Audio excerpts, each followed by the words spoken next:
Hello and नमस्कार दोस्तों, आप सभी का हमारे YouTube चैनल सक्सेस लाइफ पर हार्दिक स्वागत है। जैसा कि आप सभी को पता है कि इस टाइम में आपके सामने क्लास लेकर आता हूं जो आपको अपनी प्रतियोगी परीक्षा में बेहतरीन स्कोर दिलाने में आपकी मदद करेगी। तो करते हैं अपने पहले क्वेश्चन की शुरुआत। और पहला क्वेश्चन आपके सामने थार पार्क किससे संबंधित है। क्या बताना आपको कि जो थार पार्क नस्ल है वो किससे संबंधित हो जाएगी। ऑप्शन नंबर ए है विज्ञान, ऑप्शन नंबर बी है पशु नस्ल, ऑप्शन नंबर सी है उद्योग, ऑप्शन नंबर डी है रोजगार योजना। तो थार पार्कर किससे संबंधित हो जाएगी, तो हो जाएगी पशु नस्ल से। इसका जो राइट आंसर होगा वो होगा ऑप्शन नंबर बी पशु नस्ल, यानी कि थार पार्कर है वो किससे संबंधित हो जाएगी, तो पशु नस्ल से संबंधित हो जाएगी। अगला क्वेश्चन आता है उदयपुर के संयुक्त होने की दिनांक राजस्थान में जो, चलो छोड़ो अगले क्वेश्चन में चलते हैं। सन 1991 में राजस्थान में कुल श्रम शक्ति का अनुपात कुल जनसंख्या से कितना था। क्या बताना आपको कमेंट करके। सन 1991 में है राजस्थान में कुल श्रम शक्ति का अनुपात है वो कुल जनसंख्या से कितना प्रतिशत हो जाएगा। ऑप्शन नंबर ए है 39, ऑप्शन नंबर बी है 36.6, ऑप्शन नंबर सी है 40, ऑप्शन नंबर डी है 45। तो ये कितना हो जाएगा, तो हो जाएगा 36.40, यानी कि 1991 की जनसंख्या थी उसमें कुल जनसंख्या का अनुपात है वो 36.6 हो जाएगा। अगला क्वेश्चन आता है सर्वाधिक बकरियां राजस्थान के किस जिले में पाई जाती है। क्या बताना आपको कमेंट करके। ये जो सर्वाधिक बकरियां है वो राजस्थान के किस जिले में पाई जाती है। ऑप्शन नंबर ए है नागौर, ऑप्शन नंबर बी है जैसलमेर, ऑप्शन नंबर सी है बाड़मेर, ऑप्शन नंबर डी है जोधपुर। जो बच्चे लाइव जुड़े हुए सारे के सारे आंसर देंगे और कमेंट बॉक्स में इसका आंसर बताएंगे। तो इसका जिन बच्चों ने ऑप्शन नंबर बाड़मेर बताया उनका आंसर करेक्ट हो जाएगा। यानी कि सर्वाधिक बकरियां है वो राजस्थान में कहाँ पर देखने को मिलती है, तो वो बाड़मेर में देखने को मिलती है। नेक्स्ट क्वेश्चन आ जाएगा आपके सामने कृषि से राजस्थान में कितने प्रतिशत आय होती है। क्या बताना आपको कमेंट करके कि कृषि से राजस्थान में कितने प्रतिशत आय होती है। ऑप्शन नंबर ए है 11%, ऑप्शन नंबर बी है 40%, ऑप्शन नंबर सी है 52%, ऑप्शन नंबर डी है कोई नहीं। तो कितने प्रतिशत आय होती है, तो होती है 40%, यानी कि ऑप्शन नंबर बी इस क्वेश्चन का करेक्ट आंसर हो जाएगा। कृषि से राजस्थान में कितने प्रतिशत आय होती है, तो 40% आय होती है।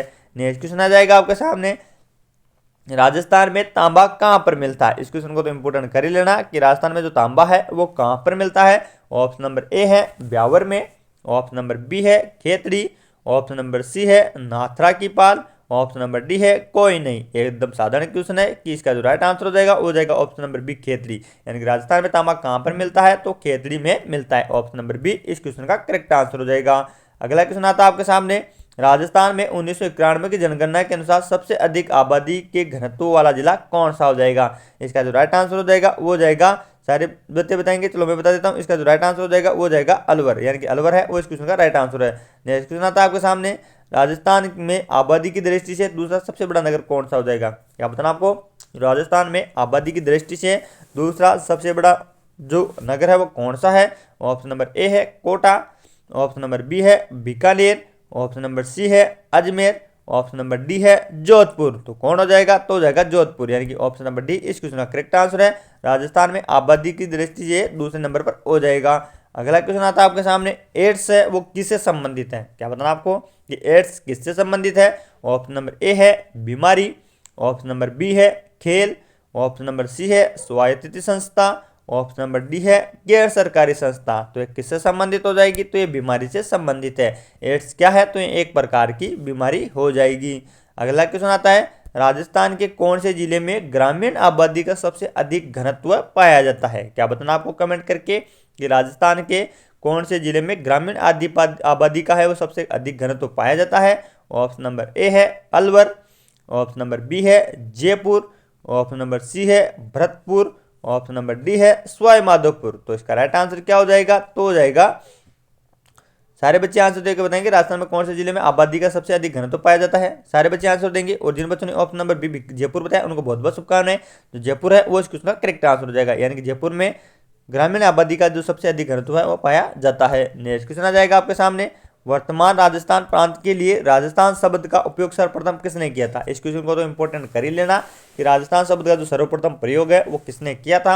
ऑप्शन नंबर एक है George Grierson, option number B है James Tone, option number C है P Lawrence, option number D है उपयुक्त में से कोई नहीं। तो आप सभी को पता होगा कि इसका जो सर्वप्रथम प्रयोग है वो किसके द्वारा किया गया था, तो कर्नल जेम्स टोड के द्वारा किया गया था।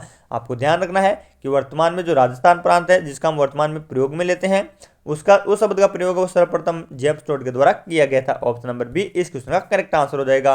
अगला क्वेश्चन आता है आपके सामने, राजस्थान का अंतर्राष्ट्रीय सीमा पर स्थित जिला कौन सा है, यानी कि इन चारों में से कौन सा जिला है जो अंतर्राष्ट्रीय सीमा पर स्थित है। ऑप्शन नंबर ए है जालोर, ऑप्शन नंबर बी है बीकानेर, ऑप्शन नंबर सी है जयपुर, ऑप्शन नंबर डी है जोधपुर। देखते ही पता लग रहा है कि इसका राइट आंसर क्या हो जाएगा, तो हो जाएगा ऑप्शन नंबर बी बीकानेर। यानी कि राजस्थान का अंतर्राष्ट्रीय सीमा पर स्थित जिला कौन सा हो जाएगा, तो हो जाएगा बीकानेर। ऑप्शन नंबर बी इस क्वेश्चन का करेक्ट आंसर है।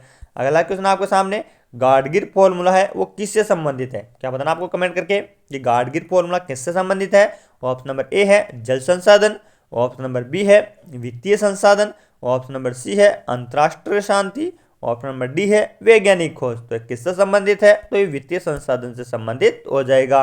जो गाडगिल फॉर्मूला है वो किससे संबंधित है, तो वित्तीय संसाधनों से संबंधित हो जाएगा। इस तो दोस्तों इसका जो राइट आंसर था वो था ऑप्शन नंबर बी। अगला क्वेश्चन है, राजस्थान भारत के किस भाग में स्थित है। इस क्वेश्चन को भी इंपॉर्टेंट कर लेना, बहुत बार आ चुका है कि राजस्थान भारत के किस भाग में स्थित है। ऑप्शन नंबर ए है उत्तर पश्चिमी, ऑप्शन नंबर बी है पश्चिमी, ऑप्शन नंबर सी है मध्य, ऑप्शन नंबर डी है उत्तर पूर्व। तो कहां पर स्थित है, तो उत्तर पश्चिम में स्थित है। यानी कि राजस्थान भारत के किस भाग में स्थित हो जाएगा, तो ये उत्तर पश्चिम में स्थित हो जाएगा। ऑप्शन नंबर ए इस क्वेश्चन का करेक्ट आंसर हो जाएगा। अगला क्वेश्चन आता है, देश की कुल ऊर्जा की कितने प्रतिशत तक ऊर्जा उद्योग में खपत होती है। क्या बताना आपको कि देश की कितनी ऊर्जा है जो कुल ऊर्जा प्रतिशत में उद्योग में खपत होती है। ऑप्शन नंबर ए है 30%, ऑप्शन नंबर बी है 50%, ऑप्शन नंबर सी है 60%, ऑप्शन नंबर डी है 25%। तो कितने प्रतिशत हो जाएगी, तो हो जाएगी 25%। यानी कि देश की कुल ऊर्जा की 25% ऊर्जा है वो उद्योग में खपत हो जाती है। ऑप्शन नंबर डी इस क्वेश्चन का करेक्ट आंसर हो जाएगा। अगला क्वेश्चन आपके सामने, राजस्थान की सबसे बड़ी अंतःप्रवाह झील कौन सी है। सारे बच्चे कमेंट बॉक्स में आंसर देंगे इसका कि राजस्थान की सबसे बड़ी अंतःप्रवाह झील कौन सी है। ऑप्शन नंबर ए है जयसमंद, ऑप्शन नंबर बी है राजसमंद, ऑप्शन नंबर सी है सांबर झील, ऑप्शन नंबर डी है कोलायत। तो कौन सी हो जाएगी, तो हो जाएगी जयसमंद। यानी राजस्थान में अंतःप्रवाह की झील कौन सी हो जाएगी, तो जयसमंद झील हो जाएगी। ऑप्शन नंबर ए इस क्वेश्चन का करेक्ट आंसर हो जाएगा। अगला क्वेश्चन आता है आपके सामने, गागरोन का किला है वो किसके पास स्थित है, या गागरोन का किला है वो किस जिले में स्थित है। ऑप्शन नंबर ए है कोटा में, ऑप्शन नंबर बी है बूंदी, ऑप्शन नंबर सी है चित्तौड़गढ़, ऑप्शन नंबर डी है झालावाड़। तो गागरोन का किला कहाँ पर स्थित हो जाएगा, तो झालावाड़ में स्थित है। ऑप्शन नंबर डी इस क्वेश्चन का करेक्ट आंसर है। गागरोन का किला कहाँ पर स्थित हो जाएगा, तो झालावाड़ जिले में स्थित हो जाएगा। इसका आंसर सारे बच्चे आंसर देंगे कि राजस्थान की सबसे बड़ी मीठे पानी की रजवाड़ा के समीप कृत्रिम झील कौन सी है। क्या बताना आपको कि राजस्थान में सबसे बड़ी मीठे पानी की झील कौन सी है। ऑप्शन नंबर ए है रिडमलसर, ऑप्शन नंबर बी है सरिस्का, ऑप्शन नंबर सी है रामगढ़, ऑप्शन नंबर डी है जयसमंद। तो कौन सी हो जाएगी राजस्थान में मीठे पानी की झील, तो हो जाएगी जयसमंद। ऑप्शन नंबर डी इस क्वेश्चन का करेक्ट आंसर है। राजस्थान की सबसे बड़ी मीठे पानी की झील कौन सी हो जाएगी, तो वो जयसमंद झील हो जाएगी। अगला क्वेश्चन आ जाता है जो परीक्षा की दृष्टि से मोस्ट इंपॉर्टेंट है कि निम्नलिखित में से कौन सा राजपूत शासक था जिसने सर्वप्रथम मुगल अकबर की अधीनता स्वीकार की थी। सारे बच्चे कमेंट बॉक्स में बता देंगे कि कौन सा राजपूत शासक था जिसने अकबर की अधीनता स्वीकार की थी। ऑप्शन नंबर ए है Rao Kalyanmal, option number B है Rao Maldev, option number C है भारमल, ऑप्शन नंबर डी है राय सिंह। तो कौन हो जाएगा, तो हो जाएगा भारमल। यानी कि भारमल ने सर्वप्रथम मुगल अधीनता स्वीकार की थी। और ये कहाँ के शासक थे, तो ये जयपुर के कछुआ वंश के शासक हो जाएंगे। अगला क्वेश्चन है कि जयपुर की स्थापना है वो कब की गई थी। क्या बताना आपको, जयपुर नगर की स्थापना किस वर्ष में की गई थी। ऑप्शन नंबर ए है 28 नवंबर 1727 को, ऑप्शन नंबर बी है 18 दिसंबर 1727 को, ऑप्शन नंबर सी है 18 नवंबर 1727 को, ऑप्शन नंबर डी है 18 नवंबर 1729 को। तो जयपुर नगर की स्थापना किस वर्ष में की गई थी, तो की गई थी 18 नवंबर 1727 को। ऑप्शन नंबर सी इस क्वेश्चन का करेक्ट आंसर हो जाएगा। जयपुर नगर की स्थापना कब की गई थी, तो की गई थी 18 नवंबर 1727 को। अगला क्वेश्चन आपके सामने, रामसर कन्वेंशन द्वारा राजस्थान में वेटलैंड घोषित हुए हैं। क्या बताना आपको कि रामसर कन्वेंशन द्वारा राजस्थान में कितने वेटलैंड घोषित हुए हैं। ऑप्शन नंबर ए है केवलादेव गन्ना, ऑप्शन नंबर बी है सांबर झील, ऑप्शन नंबर सी है ए और बी दोनों, ऑप्शन नंबर डी है कोई नहीं। तो कितने हुए हैं, तो हुए हैं ए और बी दोनों। यानी कि आपको ध्यान रखना है राजस्थान में रामसर कन्वेंशन कितने हैं, तो वो 2 हो जाएंगे। पहला तो है केवलादेव और दूसरा कौन सा हो जाएगा सांबर झील। यानी कि दोनों के दोनों क्वेश्चन है वो इसका राइट आंसर होंगे। अगला क्वेश्चन है, राजस्थान का पशुधन की दृष्टि से देश में कौन सा स्थान है। सारे बच्चे आंसर देंगे कि राजस्थान का पशुधन की दृष्टि से देश में कौन सा स्थान है। ऑप्शन नंबर ए है पहला, ऑप्शन नंबर बी है चौथा, ऑप्शन नंबर सी है पांचवा, ऑप्शन नंबर डी है दूसरा। तो कौन सा स्थान हो जाएगा, तो पांचवा स्थान हो जाएगा। राजस्थान का पशुधन की दृष्टि से देश में पांचवा स्थान हो जाएगा। इसका आंसर देना आपको, राजस्थान में राज्य में सामान्य स्टेट्स के अनुसार ग्रामीण पुरुषों में बेरोजगारी की दर कितनी है। क्या बताना आपको कि राजस्थान में जो अन्य स्टेट है उनके आधार पर ग्रामीण पुरुषों में बेरोजगारी की दर कितनी हो जाएगी। ऑप्शन नंबर ए है 5.4, ऑप्शन नंबर बी है 1.3, ऑप्शन सी है 1.9, ऑप्शन डी है 5.2। तो कितनी हो जाएगी, तो हो जाएगी ऑप्शन नंबर 1.3। राजस्थान में राज्य में सामान्य स्टेट के अनुसार पुरुषों में बेरोजगारी की दर है वो कितनी प्रतिशत है, तो 1.3% हो जाएगी। कालीबंगा और पीलीबंगा है वो किस जिले में स्थित है। सारे बच्चे आंसर देंगे इसका कि कालीबंगा और पीलीबंगा वो कहाँ पर स्थित है।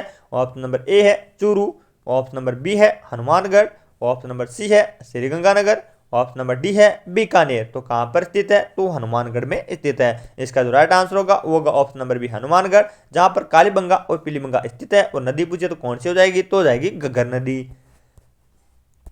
भारत का संविधान कब लागू हुआ था। सारे बच्चों को बताना है इसका आंसर, परीक्षा जैसे मोस्ट इंपोर्टेंट है, बहुत बार आ चुका प्रश्न कि भारत का संविधान लागू है वो कब हुआ था। ऑप्शन नंबर ए है 15 अगस्त 1947 को, ऑप्शन नंबर बी है 26 जनवरी 1949 को, ऑप्शन नंबर सी है 10 अक्टूबर 1956 को, ऑप्शन नंबर डी है 26 जनवरी 1950 को। तो कब हुआ था, तो हुआ था 26 जनवरी 1950 को। ऑप्शन नंबर डी इसका राइट आंसर हो जाएगा।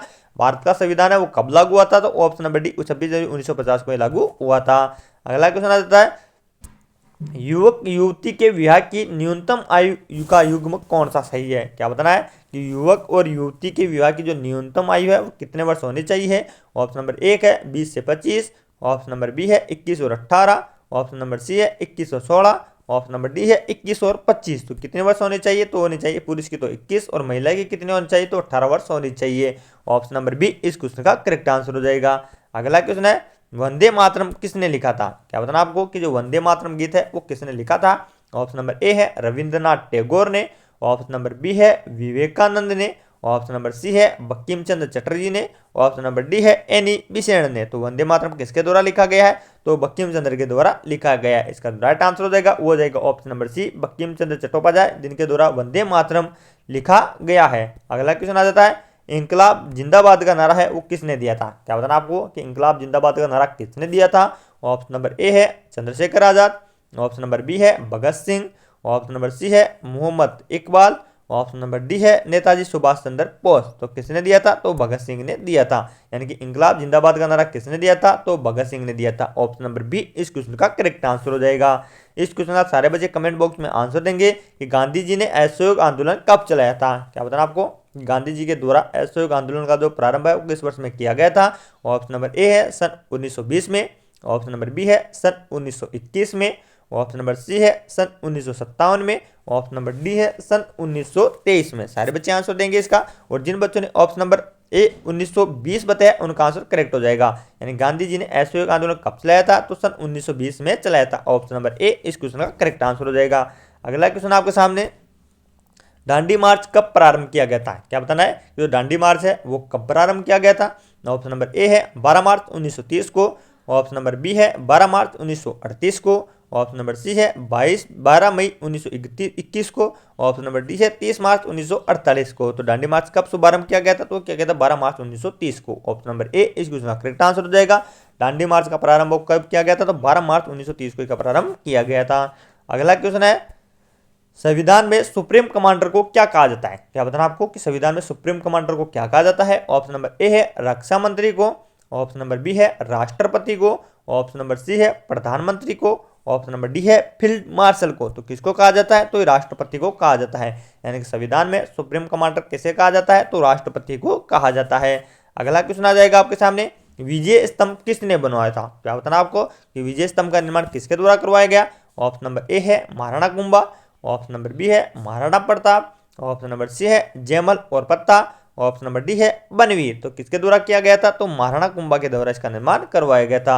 यानी कि जो विजय स्तंभ चित्तौड़गढ़ में स्थित है उसका निर्माण किसके द्वारा करवाया गया था, तो महाराणा कुंभा के द्वारा करवाया गया था।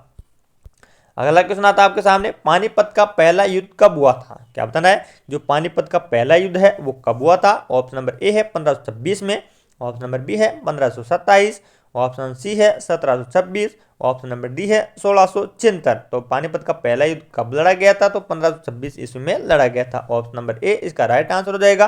पानीपत का प्रथम युद्ध कब लड़ा गया? तो 1526 ईस्वी में लड़ा गया था। तो दोस्तों ये थी 30 क्वेश्चनों की अपनी बेहतरीन क्लास। अगर आपको क्लास अच्छी लगी है तो चैनल को सब्सक्राइब कर लेना, क्योंकि जैसे ही कल मैं आपके सामने 10 बजे इसकी क्लास डालूंगा तो आपके सामने नोटिफिकेशन आ जाएगा और आप इस क्लास के माध्यम से परीक्षा में बेहतरीन स्कोर कर सकते हो। तो मिलते हैं कल इसी प्रकार की बेहतरीन क्लास के साथ, तब तक के लिए जय हिंद जय भारत।